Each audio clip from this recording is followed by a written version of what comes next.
Usong-uso to, no? At sobrang viral. Yung pipino na inaalog at nilalagyan ng kung ano-ano.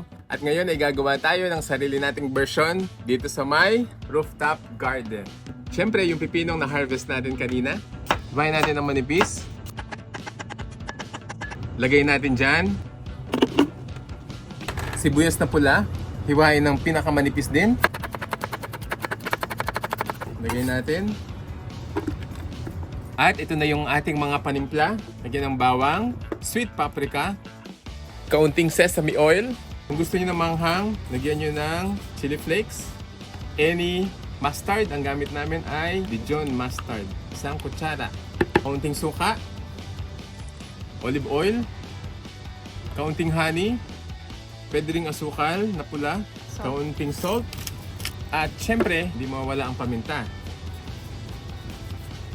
Takpan at alugin natin.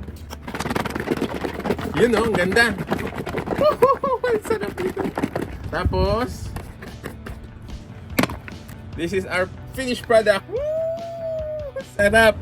Patikman natin yung ating cameraman. Ang sarap. Sarap. Grabe, sulit. Ito yung ating tinanim na pipino. Ang sarap talaga ng trending na pipino salad nito. Try nyo din.